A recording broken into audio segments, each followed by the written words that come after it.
Vandic, prazer falar com você mais uma vez. E ainda nesse tema, né, a gente vê que essa reabertura, esse possível fim do shutdown, permitiria aí o retorno de divulgação de dados econômicos que estavam suspensos, principalmente o payroll, né? 2 meses sem divulgação, deixando o Federal Reserve ali no meio daquela névoa que a gente ouviu o Jerome Powell falando na última reunião do FONC.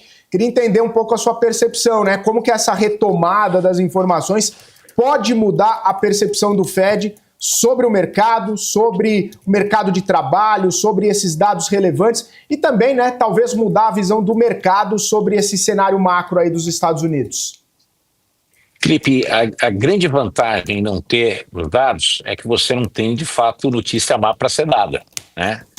Então, quando você consegue se esconder por uma razão muito razoável, que houve um shutdown no governo americano, você consegue surfar isso por algum tempo. Só que os agentes de mercado se preocupam. E quando os agentes de mercado têm preocupação desse tipo, de não saber qual é o nível de desemprego, se está subindo, qual é o nível de pedidos de desemprego, etc., porque uma coisa é você ter um número de pessoas que está perdendo emprego e outra coisa é o número de pessoas que estão fazendo pedido de desemprego. Parece que não é diferente, mas é diferente isso. E essa é uma conta que precisa ser feita e isso precisa ser feito pelo Bureau de Estatística Oficial americano. E a gente não tem esse número. E esse número é um grande indicador de onde está indo a economia americana. Então, estamos voando, né? No caso, o Federal Reserve está voando no meio da névoa, e essa névoa é sempre ruim para tomada de decisão.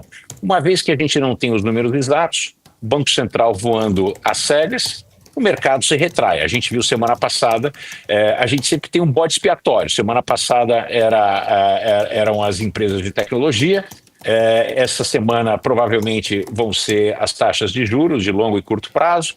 Então a gente tem sempre essa preocupação em não ter dados. No entanto, sempre existe o lado da economia política, né, onde o Donald Trump faz a pressão em cima do Fed para exigir um corte de taxa de juros.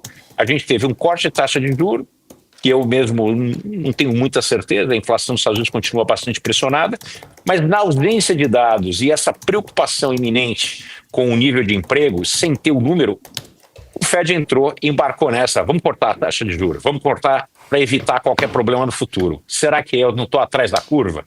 Então essa é a maneira Donald Trump de fazer as coisas.